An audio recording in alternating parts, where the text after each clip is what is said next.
Bom, chamar de volta aqui, pessoal, Carol, Isa e Fabrício, para a gente bater um papo. Quem quiser fazer perguntas é só levantar a mão, que a Mirella, que está ali, ela vai levar o microfone para vocês. Então, essa é a hora de vocês tirarem dúvidas, fazerem perguntas, que não seja sobre computação quântica, porque aí eu acho que vai complicar para os nossos convidados. Temos perguntas? Eu vou puxar uma aqui, então, para a gente finalizar. Se vocês pensarem em alguma pergunta ao longo, aí a gente abre para mais tempo. Eu queria pegar esse gancho aqui que a gente terminou falando sobre o Creator Economy e trazer para mim um dos grandes destaques foi justamente essa questão do Blue Sky, né, que você trouxe também, que se colocaram como uma rede social à prova de bilionários por ser uma rede social de protocolo aberto. O que isso significa? Os usuários têm poder, têm domínio sobre os dados e não é interessante para nenhum bilionário comprar essa rede uma vez que o protocolo dela é aberto, ou seja, ela é facilmente replicável. Então, eu queria que vocês falassem um pouquinho sobre isso. Vocês acreditam que a gente pode ver aí uma virada de chave dentro desse mundo das redes sociais a partir dessa experiência do Blue Sky, inclusive considerando que o Twitter foi lançado lá no SXSW, como você também mencionou, né, Fabrício? Será que o Blue Sky vai explodir depois da apresentação da Jay Graeber ou esse tipo de modelo de rede social, até por conta da dependência dos creators que a Renata também levantou, né? Por não terem controles. A tal caixa preta da tecnologia é muito forte dentro desse contexto das redes sociais, das plataformas. Oi, peraí. Foi. Então, eu até refleti isso. Foi uma das palestras que eu vi. Ela foi um grande destaque ali para mim. Eu acho que teve, entre aspas, uma certa oportunidade quando teve toda aquela questão, até no Brasil, que teve a derrubada, né, do antigo Twitter, de ocupar um novo espaço. E aí eu estava já há um tempo esperando o crescimento dessa rede. Confesso que comecei a usar, utilizei, porque, né, tem isso também. Acho que todo mundo aqui do meu time é obrigado a usar qualquer plataforma nova. Então, assim, a gente usa, entende. Então, assim, tem esse primeiro ponto de ainda estamos distantes de achar que vai ter um destaque, uma relevância grande como essa. A gente precisa entender que esses investimentos, obviamente, tem algum investimento bilionário ali por trás, óbvio, por mais que exista um discurso ali, tem algum investimento, mas ainda não é suficiente para um marketing e uma construção de marca relevante para ter destaque dentro dessa nova economia. Então, eu acho que isso pode acontecer, não duvido, mas depende de quem for investir. Então, assim, se a gente começar a ver uma migração e um investimento gigantesco indo para lá, a gente vai começar a ver, primeiro, o uso de pessoas que são esses grandes detentores e influenciadores, que são referências que acostumam levar a grande, vamos dizer, a grande audiência. Porque, por exemplo, a gente vê a Meta investindo fortemente no Threads, e assim, fortemente mesmo. É campanha, é marca, é investimento em marketing, é quase que falando, por favor, entrem aqui. Todo o treinamento, não é, da Meta, falam, usem o Threads, e não explodiu, e não teve uma relevância para as marcas e para os criadores como outras das plataformas. Então, eu acho que existe uma grande possibilidade. Eu seria, assim, feliz, vamos dizer, se a gente conseguisse ver um crescimento de uma plataforma como essa, mas eu acho que falta até conhecimento das pessoas na prática do uso, porque essa questão da usabilidade, você poder construir, ser código aberto, você poder produzir o seu próprio feed através do entendimento ali do como funciona o algoritmo. Gente, isso é muito restrito. Eu acho que até a compreensão do que isso significa na prática e a liberdade que isso dá para o usuário, infelizmente, eu acho que isso ainda é de uma bolha muito restrita. Então, as pessoas não entendem o impacto e a irrelevância disso ainda. Não cria aquele hook, né, do gancho do algoritmo que faz você ficar horas ali na rede social. Exatamente. Que é o que gera o lucro. Que você fica preso, né? Infinitamente. TikTok é esse. Quem começa a usar o TikTok, você fica viciado, e aí eu falo, já era. Realmente é incrível o algoritmo. Eu acho que uma questão importante quando a gente pensa em redes sociais é que hoje são as grandes arenas públicas. Então, tem um poder muito central que eu acho que a gente minimiza, às vezes, em termos até questão geopolítica, como a gente estava trabalhando antes, dentro dessa questão das redes, porque, na minha visão, são mini-cidades. Então, também é muito difícil essa concepção de vamos mudar para tal rede, né? Blue Sky, vamos para o Blue Sky. eu não tenho parentes no Blue Sky, eu não tenho amigos, eu não tenho memória. Eu abro mão de todo um histórico que eu tenho nessa rede anterior para criar do nada um espaço. É como... É isso, é desbravar um novo território. E você conseguir ali... Demora um tempo até as primeiras pessoas criarem um espaço ali habitável, interessante, para chamar a atenção de outras para ocupar. Porque aí coloca muito também o peso no usuário, que eu acho muito injusto dentro desse esquema das redes. Porque você já está habitando, a gente já tem um universo ali no Facebook, depois foi para o Instagram, tem no TikTok... São lógicas de redes diferentes, obviamente, e que atendem a questões diferentes. E é a questão da gente naturalizar tanto esses espaços da forma como eles são, e você entra no Instagram, aquilo ali é uma empresa, eu abro o meu negócio ali, eu abro um álbum de família ali, eu abro relações ali, eu conheço novas pessoas, e amanhã... Se a Meta quiser, eu monetizava dessa forma o TikTok, o Instagram, agora é outra. Eu reorganizo meu negócio do dia para a noite porque uma empresa modificou aquela estrutura. Então, você dá um poderio muito grande para um grupo pequeno de pessoas para reorganizar a vida de outras, que, na verdade, são quem faz essa rede, né? Porque não existe o Instagram ou o Facebook, né? São os Instagrams, os Facebooks, os YouTubers, porque é do usuário e do grupo que ele integra ali naquela rede.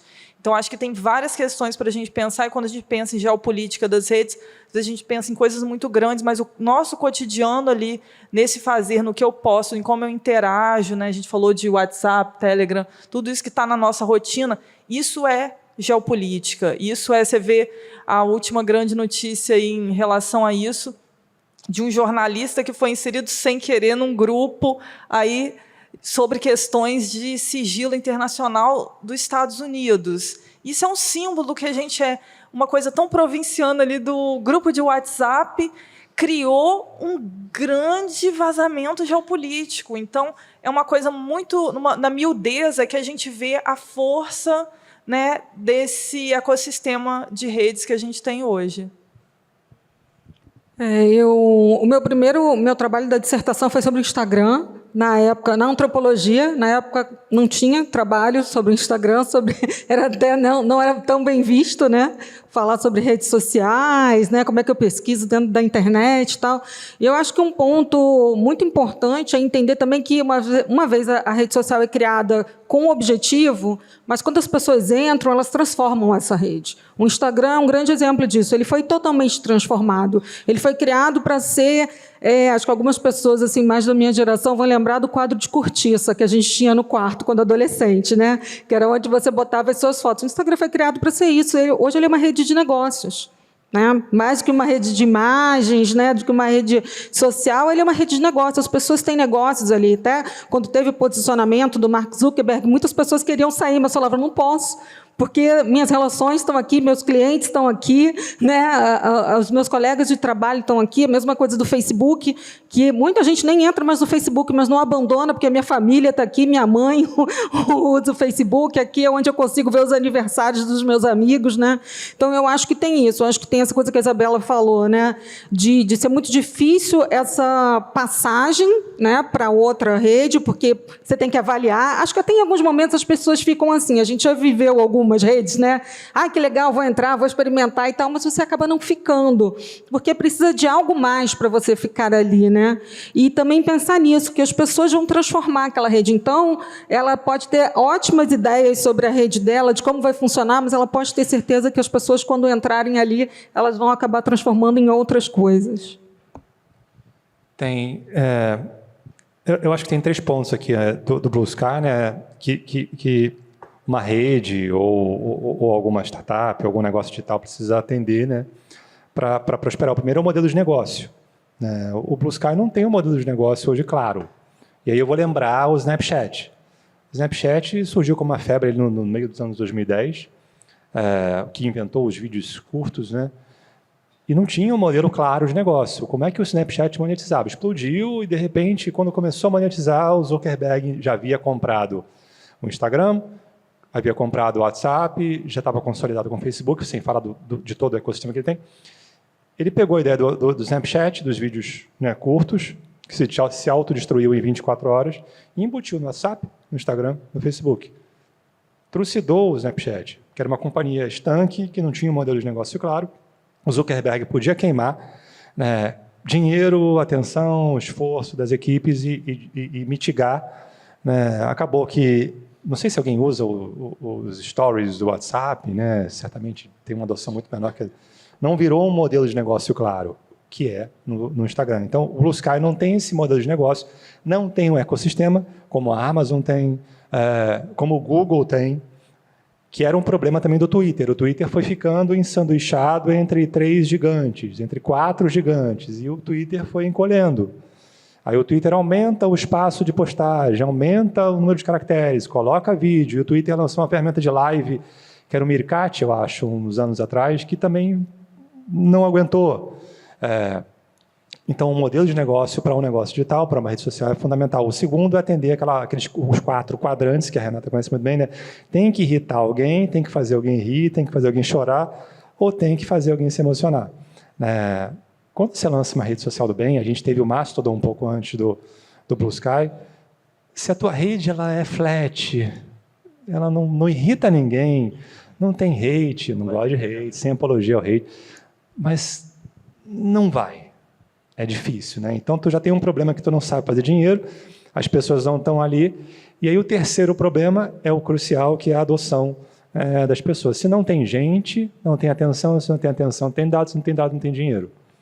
E aí tu cria um ciclo vicioso, onde não tem modelo, não tem as emoções, não tem como fazer dinheiro. Então, ela vai existir por tanto tempo quanto o financiamento dela aguentar. Adoraria que perdurasse, porque é uma rede do bem, mas a gente sabe que o ser humano não é um ser, não tem uma emoção só. Sim. Né? Então, é muito difícil. É muito difícil. A gente vê modelos de negócio que a gente entende, puxa, tomara que isso funcione. Mas, às vezes, nem a gente usa aquilo pelo que a gente torce, né? Eu adorei, eu fiquei apaixonado quando a Rose falou para jornalismo e tal, mas eu não estou nem usando, então... Tá aí a resposta. Temos perguntas, né? Oi, pessoal.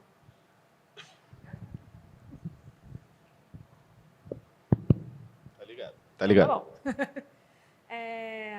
Primeiro, queria agradecer. Assim, achei todas as falas muito interessantes e foi muito bacana estar aqui assistindo e vendo esses diferentes raciocínios em cima de um conteúdo semi-igual, né? Na verdade, eu queria fazer uma pergunta. O Fabrício falou na palestra dele como foi a evolução do tema da AI dentro do festival, né? E eu achei muito curioso essa noção de que ano passado estava se falando de ética e esse ano fala-se de aplicabilidade, né? E me veio um pouco a pergunta, porque eu acho que todo mundo, como você falou, já está usando AI, né? E a minha sensação é que as discussões sobre a ética desse uso, elas se perderam, elas se diluíram, elas não ganharam o peso, né, fora do ambiente corporativo, principalmente, né? Acho que no ambiente corporativo ainda se fala um pouco de proteção de dados, né, nesse sentido. E eu queria entender qual é a visão de vocês sobre isso, assim, porque eu acho que tem uma questão ética underlining o uso da AI para qualquer coisa, do cara estar no metrô usando o ChatGPT para fazer uma pesquisa básica, né, que vai além da proteção de dados, vai do entendimento dessa tecnologia na nossa vida, né? Até tipo na palestra do pessoal aqui do Lab de Tendências, quando vocês falaram dos robôs antropomorfizados, gente, que palavra difícil. Mas, né, essa noção de que é para a gente gerar conexão, né? Mas quanto isso também não é um debate ético, né? Se eu estou embarcando uma inteligência que mimetiza a minha inteligência num objeto que tenta mimetizar o meu visual, sabe? Quanto isso não é um debate que precisa ser trazido, sabe? Aí me dá um pouco de agonia a gente ter passado para o prático. Eu vou começar dando 2 centavos aqui. Eu estou no papel de mediação, mas eu acho que tem um ponto interessante de comentar sobre isso. A gente tem um episódio recente com o professor Edson Prest, que é um coautor das diretrizes de uso ético da inteligência artificial pela Unesco, que é a primeira diretriz global sobre o uso ético de IA. E ele trouxe muito essa questão de que, com a nova administração dos Estados Unidos, o governo Trump ele vem com essa questão de não se preocupar com a regulação e se preocupar com a inovação, principalmente por conta dessa corrida, né? Eles chamam de race to launch, essa corrida pela inteligência artificial. Isso é uma questão geopolítica, estritamente geopolítica, né? É um domínio de poder, é a tecnologia que vai gerar hegemonia para os países, né? A Carol e a Isa, elas trouxeram como que países estão implementando sua própria infraestrutura, sua própria administração dos dados. Então, dentro dessa corrida, se um dos players e o principal player fala, olha, não vou preocupar com a regulação, não tem como os outros se preocuparem, né? A própria Europa, que é a principal reguladora de tecnologia, né? Nossa lei de proteção de dados é baseada na lei de proteção de dados da Europa, também está tentando flexibilizar ali, porque percebeu que está perdendo muito no campo da inovação por conta dessa preocupação que é extremamente legítima, né, de os efeitos colaterais que são enormes. Mas eu acho que eu vejo um pouco nessa linha, assim, né? Aí, óbvio, quero ouvir vocês. Deixa eu pular aqui, né? E aí é legal que tu levantar esse tema, né? Que 23 foi um choque, 24 foi... E aí... E esse ano, tá, vamos. Mas esse ano aconteceu uma discussão paralela, que nunca aconteceu lá. Todo ano vai algum líder de alguma Big Tech e é aplaudido e é relativamente bem recebido.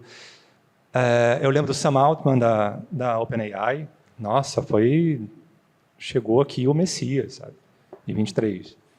Esse ano a gente não teve um hotshot, assim, né? Não teve um cara desse peso ali no palco falando. Porque um dos temas ocultos esse ano foi a criação do que eles chamam de guardrails, né, de cerceamento para as redes sociais, para as big techs. Porque até então a justificativa estamos testando os limites da humanidade, estamos esticando a corda, estamos avançando, estamos evoluindo, estamos um discurso positivista para encampar, no fundo, uma iniciativa extremamente materialista, capitalista, que tudo bem, né? Sem pregar nada de regime, mas nunca se discutiu, a lei ela evolui muito mais lentamente, ela responde muito mais lentamente do que a tecnologia pode avançar. Então, as regulamentações terem sido postas à mesa já foi um grande avanço. E aí a questão ética é um festival... E eu adoro academia, né? Estou no doutorado de RI, a gente fala estadunidense, não fala americano, e eu não consigo falar estadunidense. Mas é um festival no Texas, americano, que agora foi vendido para uma grande companhia, a Penske Media. Não é clara a agenda, mas todas as Big Techs são majoritariamente americanas, e há uma questão com o TikTok, porque o TikTok é chinês, e usa os dados, né? E a gente sabe o grau de ingerência que o governo chinês tem na plataforma. Mas a gente teve Cambridge Analytica, a gente teve inúmeros escândalos de manipulação de dados, né, por parte das companhias americanas, não vou falar estadunidense, mas a questão ética ela depende muito de quem é a potência hegemônica. A gente está num festival nos Estados Unidos, no Texas, discutindo Big Techs americanas. A ética vai estar do lado de quem? O dia que a gente tiver um STSW em Pequim, nem em Hong Kong, nem em Taipei, mas em Pequim, talvez a ética ela penda para o outro lado. Mas o que mais, a importância da discussão esse ano foi a discussão de guardrails, né? Tipo, Big Techs, vocês vão ter que ser, como é que é o termo? Accountability, né? A responsabilização. Vocês têm que se responsabilizar. E aí há uma mudança política, novamente, não entrando no mérito de polarização, há uma mudança política, e para onde as Big Techs vão? Para o lado do governo. Antes estavam contra o governo. E uma grande rusga com a Europa, porque a Europa é muito tenaz em regular, né, na proteção individual dos dados. Então, há muito tempo a Europa age dessa forma. Você tem os outros polos, as outras potências, né? A Rússia regula a internet desde antes da internet existir, então, na União Soviética já era um Estado muito especialista. Vocês mencionaram aqui a Alemanha Oriental, a Stasi, Não existe entidade tão especialista em regulação de privacidade quanto a União Soviética. A China.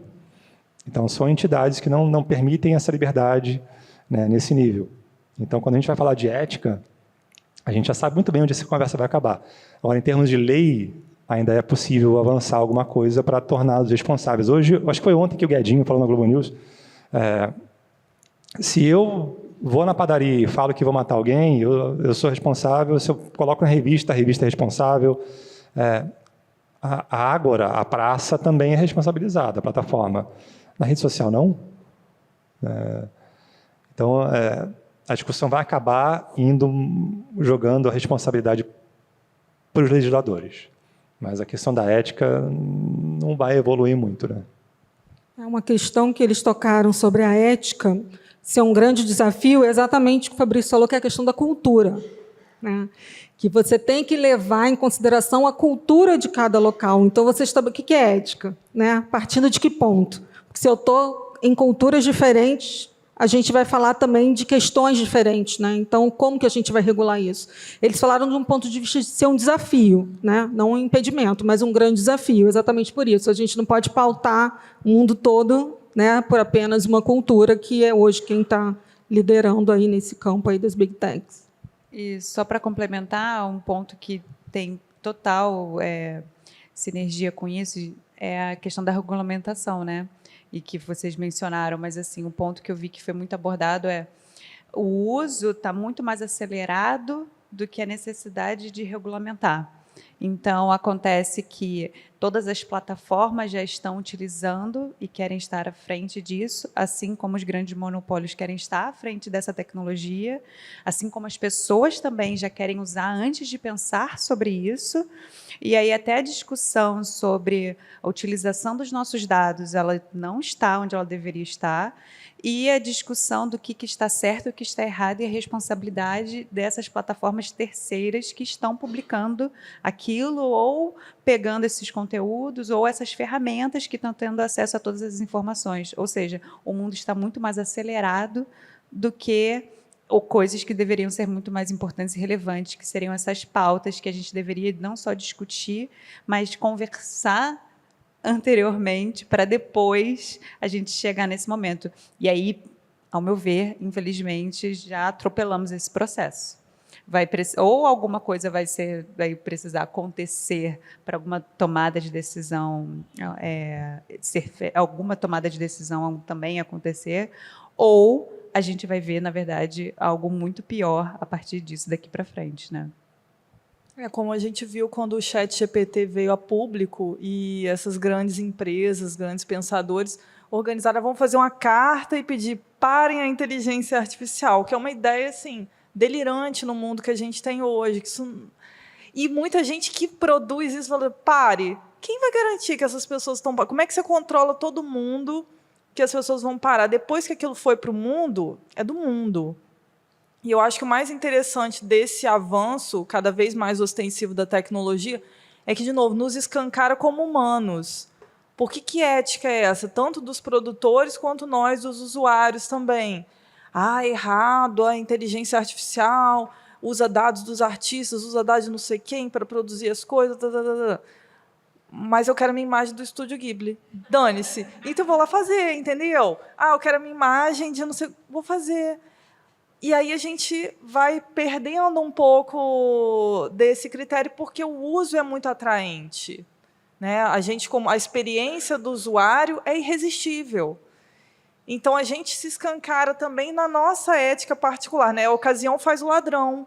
E a gente tem várias ocasiões com a inteligência artificial para fazer esses pequenos furtos, assim, furtos criativos, furtos intelectuais, e experimentar essas coisas. E aí a gente se questionar também sobre nós. Eu acho que esse avanço da tecnologia, no fim, como eu falei, abre espaço grande para a gente fazer essa revisão ética do humano, né? De se pensar aí para onde que a gente vai com isso, dos nossos usos, dos contra-usos que a gente faz das tecnologias que são cada vez mais acessíveis para a gente. Lembrando também que quem assinou essa carta, né, não vamos citar alguns nomes, ao mesmo tempo falando, vamos parar, eles aceleraram dentro de suas próprias empresas o desenvolvimento. Lançaram ferramentas logo depois. Exatamente. Dois pontinhos Então, faço o aqui, que né? eu falo, mas não faço o que eu faço. Na China, Exatamente. isso, eles têm zero problema com isso. Né? A China está tudo controlado. E outro ponto, assim, uma vez que vira modelo de negócio, né, acho que a Renata pode falar disso, quando pessoas dependem das redes sociais, das trends, para ganhar dinheiro, às vezes é o salário da pessoa, o seu negócio, né? São micro negócios. Se tu não entra na trend, você não ganha dinheiro. Então, o establishment, o business já está montado. Então, essa discussão é tão tardia que não tem como. Se a gente decretar agora assim, ó, vamos todo mundo ser ético, ninguém vai entrar na trend para não dar dado para a rede social, a gente quebra, quer dizer, Você fica para trás. um cataclismo econômico. Né? Isso não funciona. Dentro do modelo de negócio, você não tem como não ser o último a realizar alguma coisa. Então, com você, tanto como marca, ou pensando no modelo de negócio, ou como criador, você quer ser um dos primeiros a adotar alguma coisa ou a testar algo, né? Então, você tem que... Aí, eticamente, é tão profundo, né? A gente não entrem, morram de fome, se virem, vai fazer o que você quiser, não pode fazer isso. Então, assim, é muito legisladores, olhem o que está acontecendo. Mas até que essa discussão aconteça, já veio outra, e já veio outra, e já veio o quântico, e aí... Né? Então... É o verdadeiro pacto faustiano, a nossa tecnologia contemporânea. Me ofereça a sua humanidade e eu te dou todo esse conhecimento em troca. É o nosso pacto faustiano materializado agora, com essa possibilidade desse uso, né, tão acessível, tão tranquilo assim. Eu adoro a Isa, que ela vem com uns termos assim, pacto faustiano é muito chique, né? Adorei. Vamos para a nossa última pergunta, então, pessoal, para não extrapolar muito tempo aqui. Boa noite. Parabéns para todos. Eu queria falar um pouquinho sobre futuro, ou futuros, né, no plural, como a Isabela falou, pensando... que futuro é construção, né? Não é dado, mas é algo a ser construído. E aí eu assim trago uma autora que chama Shoshana Zuboff, que ela tem um trabalho bem legal que ela fala sobre a lógica algorítmica. E aí ela vai falar muito sobre como que... E isso ela escreve em 2018, né? Então não se falava ainda tanto de inteligência artificial. Ela fala como essa lógica algorítmica das plataformas ela vai sendo um ataque à autonomia dos indivíduos, né? Essa coisa de você não conseguir não assistir ao filme porque o Netflix te coloca e você perde a autonomia de escolher outra coisa, né? E aí ameaçando, inclusive, o direito dos sujeitos de construírem o futuro que eles querem, né? Então, eu queria, enfim, acho que é um pouco nessa linha pessimista, né, de pensar na ética, mas também que vocês falassem, não é uma pergunta, mas é mais uma reflexão sobre essa ideia agora da IA agêntica, né, dela cada vez mais agente, e nós, humanos, menos agentes na construção de futuro. Assim, né? Então, sei lá, quais são as perspectivas disso, assim, para onde que vocês enxergam a possibilidade de escape, se é que tem, se há algum otimismo nessa história, é por aí.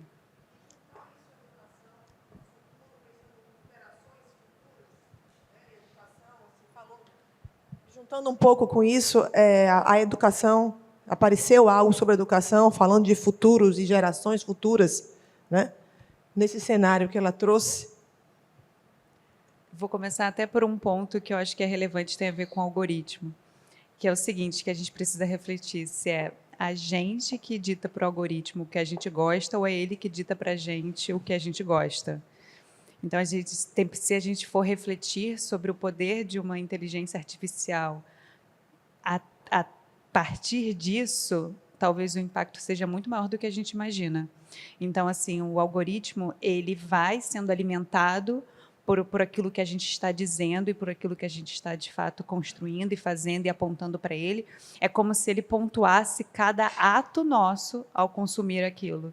Então, assim, cada movimento nosso, que eu digo assim, desde parar o dedo, onde o nosso olho para, cada tipo de interação é como se estivesse recebendo uma pontuação referente àquilo. Então, ele faz um cruzamento entre tudo que está em alta e com tudo aquilo que você diz para ele, ou seja, são sinais que ele recebe, cruzando com essas informações que ele já tem perante, imagina, todos os dados cruzados de pessoas que têm interesses em comuns com você, que seguem as mesmas coisas, que se interessam pelas mesmas coisas. E, a partir de um momento, você acha que está consumindo ou ditando o que você, de fato, gosta e quer, mas, ao mesmo tempo, aquilo está sendo ditado por ele. Então, a gente vai se tornando cada vez mais dependente dele. E eu acho que, com o incremento da inteligência artificial, esse universo fica ainda mais perigoso. E, quando a gente olha para um futuro, quando a gente olha para a educação, quando a gente olha ali para as próximas gerações, eu acho que é um universo ainda mais arriscado, porque a gente está aqui questionando e discutindo, porque a gente está já num lugar que a gente está começando com ele, mas a gente a gente tem outras referências, outros repertórios. Quem está se desenvolvendo e está sendo educado a partir dele não tem outras referências e outros repertórios. Então, você passa a ser construído, a sua identidade passa a ser construída junto com o algoritmo de uma rede social. Por isso que é muito perigoso ainda a gente ter adolescentes consumindo e mergulhados em conteúdos sem ali uma atenção, sem ali um limite, sem ali um olhar atento para delimitar, porque a gente não sabe isso, o futuro, a gente não sabe.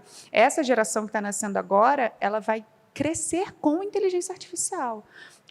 Ou seja, vai ser desde maquinários a instrumentos, a sua casa inteira conectada, com uma inteligência artificial sabendo gostos e desejos desse ser humano desde bebê. Então, assim, existe todo um risco de sociedade. Acho que até por isso que foi muito abordado no SXSW, foi sobre as conexões humanas, sobre a necessidade da saúde social, da gente retornar para isso aqui, para esse tipo de troca, para esse tipo de envolvimento, para a gente ter discussões que possam ser relevantes e que saiam do universo do distanciamento, porque no distanciamento a nossa retenção é baixa. O que a gente está fazendo o tempo todo? Pelo menos o meu trabalho é como eu vou reter?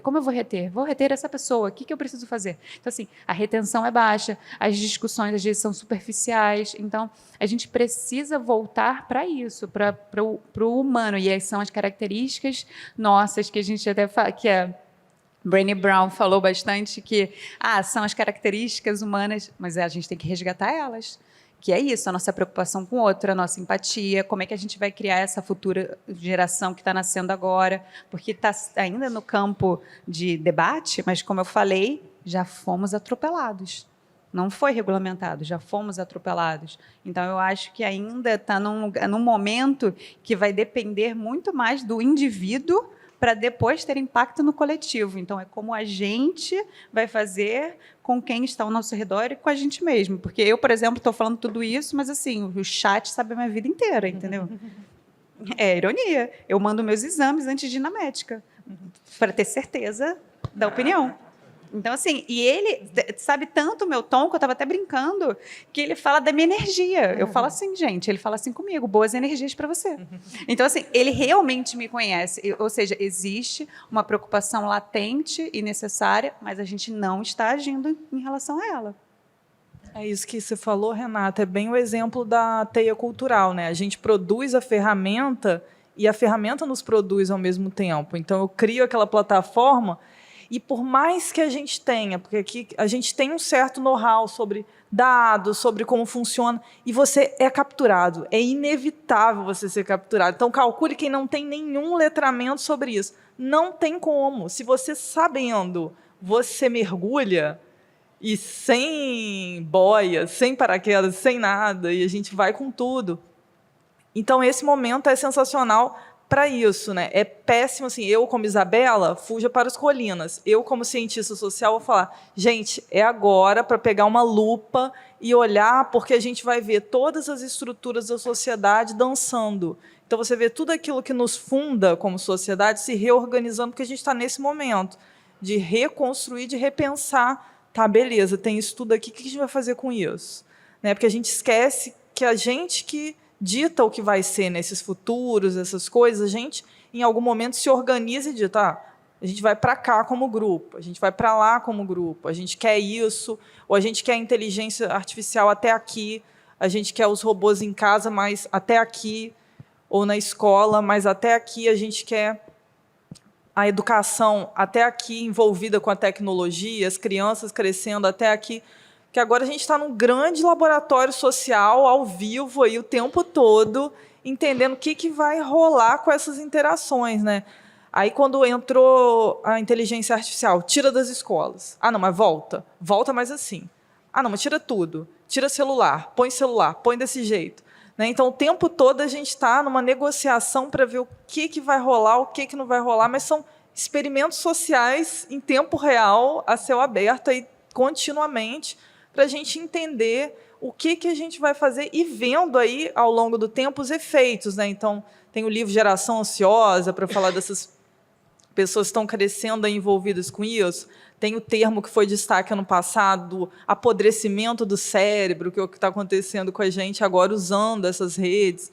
Então, o que é isso? Será que a gente vai ter novos parâmetros de atenção? Será que o que eu chamo de atenção até então faz sentido eu continuar usando daqui para frente? Ou é uma outra dinâmica, né? Será que a gente vai estar tão ciborgue com a máquina que a gente vai precisar pensar outra lógica também do que é o humano? Vai fazer sentido eu falar em humanidade ainda ou eu vou usar um outro conceito?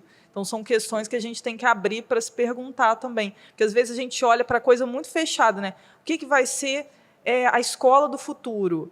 Eu tenho que pensar o que vai ser educação no futuro. Vai caber escola? Vai ser outro tipo de escola? Que aluno é esse? Tudo isso tem que ser indagado também, né? O que a gente quer como sociedade, o que vai caber ali. Eu acho que quem tem contato com crianças, adolescentes, né, vocês devem passar por isso. Eu tenho um sobrinho e ele, antes de aprender a escrever, ele aprendeu a perguntar, né, no microfone ali, no áudio do Google, do YouTube, para pedir as coisas dele. Ele chamava, né, ali a parte que a gente faz a nossa pergunta de escrevinhador. Ele falava, bota aí no escrevinhador, né? E ele aprendeu a fazer a pergunta, né, falando, e ensinou para minha mãe. Antes de saber ler e escrever, né? Ele já chegou lá na frente.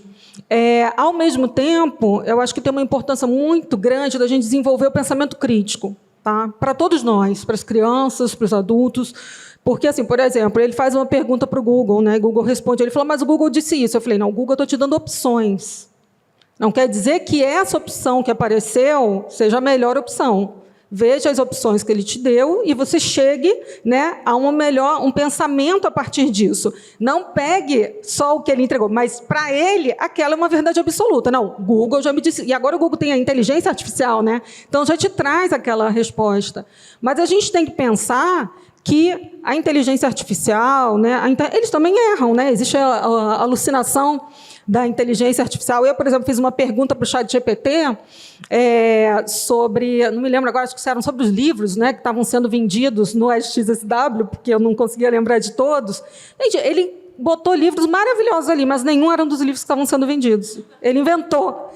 Eu falei, gente, eu vou mandar um e-mail para a M-Web e dizer, olha que uma ótima ideia para você escrever um próximo livro. Então, a gente também tem que ter esse pensamento crítico, porque eu poderia ter olhado ali, se eu não tivesse ido para o festival, e falado, pô, vou procurar esse livro aqui que ele está indicando. Mas eram todas criações dele, porque como ele não sabia a resposta, ele falou, não vou te deixar sem uma resposta, eu vou criar uma resposta para você. Mas a gente tem que ter o pensamento crítico de olhar, por exemplo, tem muita gente que fala para mim, eu estou usando o ChatGPT como se fosse o Google. Aí eu pergunto, ele me responde, mas será que ele está te respondendo certo? Será que você tem que pegar aquela resposta e acreditar naquilo ali como uma verdade absoluta? Né? Nem existem verdades absolutas, mas como se aquilo ali fosse uma resposta certeira. Agora, a gente ainda tem um pouco mais de experiência nessa questão do pensamento crítico, e nem sempre a gente usa, né? Mas a gente tem um pouco mais de experiência com isso. E as crianças?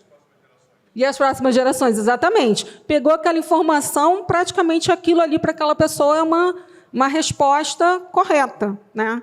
Então, eu acho que isso também é uma coisa que a gente tem que se preocupar muito, nesse desenvolvimento do pensamento crítico das novas gerações e do nosso pensamento crítico, para a gente também não aceitar as coisas como elas vêm, porque vem tão bonito, né? Você fala assim, nossa, que bonito. Teve logo no início também do ChatGPT, eu me lembro que O Fred, aqui da nossa comunicação, pediu, né, para contar o histórico da Casa Firjan. Gente, vem um texto tão bonito, mas nada era verdade.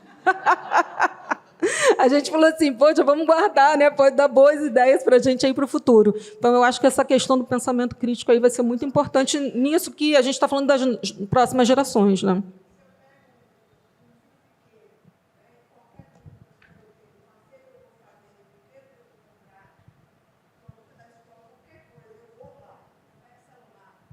Pergunto no Google, seja lá quem for, e lá me vem a resposta, vem dali. Não tem pensamento crítico mais para aquela criança. Mas a gente tem que tentar desenvolver Porque isso na a gente criança. dá a fonte de confiança, Sim. como pai e mãe, né? Ou professor, pai e mãe, no caso aí, família. Ali. Então, assim, pequenininho. Então, é muito Sim. difícil essa geração crescer sem ter uma relação muito íntima de confiança com aquele território ali. Exatamente. Não, com certeza. Né? Mas é isso que eu falo, a gente não pode perder isso. A gente Isso tem a gente fetiche, tem né? que... A gente entra para fazer o bonequinho, o boneco vai desenho Olha animado que legal, agora. rápido, a gente resolveu. tem fetiche, É. sem criticidade, a gente tem fetiche, vai no fetiche, é legal, é bacana, está divertido, sem ver que a gente está dizendo a essa geração quanto isso é legal, divertido, mas não é? Mas talvez- Que crítica a gente vai dar? Mas a gente não é- não recusa nada. É. É uma droga, né? Que Sim. oferece, é bom. Ninguém vicia em droga porque é ruim, vicia porque é bom. Não, e é um desafio que eu digo, não só para os jovens, né? Para os jovens principalmente, porque eles têm pouca experiência com isso. Mas a gente também se entrega, né? Ah, mas ele falou isso, então é. Às vezes a pessoa fala assim, eu perguntei para o ChatGPT quem eu sou, e ele falou isso, eu fiquei impressionado, porque eu sou assim. Já pegou para si aquela descrição do ChatGPT, né? É interessante, um ponto rapidinho. Antes do SX acontece o EDU, que é o Education, são 3 ou 4 dias, dependendo do ano, que vai ser junto com o SX. O EDU é um espaço para a gente discutir educação, né? E ali aparece, a gente consegue discutir, eu falo a gente, porque eu fui algumas vezes, e sempre são experiências maravilhosas. Discute-se, por exemplo, ressocialização, que é um tema que, se você falar, se apanha em boa parte dos fóruns, né? Educação pública, educação não padronizada, lembrando que tudo que a gente tem hoje em termos de educação foi criado nos anos 20 para aquele ser humano padrão. Então, o EDU é um espaço mais flexível. O SX regular, ele fala muito com o público em geral. Então, você não pode afundar muito, nem subir muito em termos de educação, porque... mas é muito bacana, assim. Então, novamente, não ganho nada do SX, todo ano eu pago do meu próprio bolso para ir, às vezes eu fico no albergue, durmo no chão e tal. Então, mas quem puder ir no festival, vá. E se puder ir na educação, é fantástico. Esse disclaimerzinho. Para falar da Xoxana, adoro cybercapitalismo, tecnocapitalismo, ia botar uma frase dela na minha, eu sempre fico assim, caramba, vou colocar. Tem uma questão que é, quando capitalismo, o socialismo, as discussões, o ser humano vai se distanciando. A gente antigamente produzia e tinha contato com o que a gente produzia. Vem a Revolução Industrial, a gente passa um tempo de contato. Eu produzo o excedente e vou vender. Tem um próximo capítulo que Xoxana fala muito, que é o que vai ser valorizado no meu trabalho? Daqui a 5, 10 anos, onde que a gente vai enfiar toda essa força de trabalho que a gente tem hoje em dia? Vai ter mercado para isso? Então, esse tecnocapitalismo, do qual o algoritmo é o principal artífice, tem um ponto que a Renata explicou perfeitamente, que ele, diante de todos os inputs meus da comunidade, ele consegue prever os possíveis cenários positivos e negativos. Então, não sei se vocês conhecem o Quai, quem usa o Quai, talvez vocês usem o Quai. O Quai é a treva da humanidade para mim. Porque o algoritmo é tão enviesado. Então, dos testes, o Núcleo Jornalismo fez uma reportagem excelente sobre a predominância de pedofilia, disseminação de violência extrema, hate, tudo de ruim. Porque o Quai ele não conseguiu muito achar o lugar dele, ele remunerava por atenção. Então, ele falou, vou apelar, vou tirar a trava do algoritmo e... na obra de Dante, tem no inferno, né, tem lá Lachate e Oni Esperança. Né? Quando você entrar aqui, deixa a esperança do lado de fora. Porque tu entrou aqui... Então, eu entro para fazer as minhas experiências, ele já sabe, um camarada homem, 40, 50, o que eu vou empurrar para ele? Violência, tiro, arma, conteúdo que induz a pedofilia e conteúdo de hate extremo, misoginia, todas as fobias e genias que você imagina, né, misos, Então, as redes sociais, elas vivem prevendo o teu pior. Elas conseguem prever o enigma de Rorschach, o que você olha, o que você vê. Então, elas conseguem dizer do que você vai gostar e quais são as suas predisposições para bem ou para mal. Então, o que eu vou te empurrar na sequência? Então, novamente, voltando à regulação, é importante que a gente leve essas discussões, né, nas eleições, no vereador, no deputado, para que essas pessoas sejam capazes de discutir em alto nível, sem demagogia, os aspectos positivos e negativos que isso pode trazer para a humanidade. São fantásticos os positivos, né, para a indústria, para a melhoria da qualidade. Hoje é difícil você imaginar que o algoritmo, que o cybercapitalismo, que o tecnocapitalismo vai fazer assim, agora não vai ser uma jornada 6x1, vai ser uma jornada 2x1. Vocês vão trabalhar 2 dias por semana e o resto vocês vão passar com as suas famílias, educando seus filhos, porque a gente também é viciado, né? O algoritmo é uma mecânica tão perfeita que eu sou viciado, aí meu filho fica viciado, né? Então todo mundo tem conteúdo para todo mundo fica feliz ali na telinha, a gente vai deseducando, e não adianta eu falar para o meu filho não usar, eu falo, João, não usa. Pai, tu está no celular também aí, pai? Tu fica o dia inteiro no celular? Mas eu trabalho. A criança tem a teoria do espelho, né? Ela olha para mim, o que meu pai está fazendo, eu vou fazer também. Então é físico, não é à toa que a antropomorfização, o biomimetismo, a Alexa tem uma vozinha, bom dia, Fabrício, tudo bem? O que você quer? Ela é fofinha, ela é humana, então não tem atrito, né? E é isso exatamente que os modelos pregam para a gente. Então é importante ter educação, é importante passar tempo com as crianças, é importante ter regulação. A gente não sabe lidar com isso, na nossa humanidade. A gente tem que reconhecer que a gente não sabe lidar com isso. E esse momento, quando ele chegar, vai ser a hora que a gente vai sentar e falar, opa, mas é importante que esses caras já acumularam tanto dinheiro, tanto poder. E aí nas RI a gente discute, né? O Google tem um potencial econômico maior que toda a América Latina combinada. É um Estado, né? Então, até onde isso vai?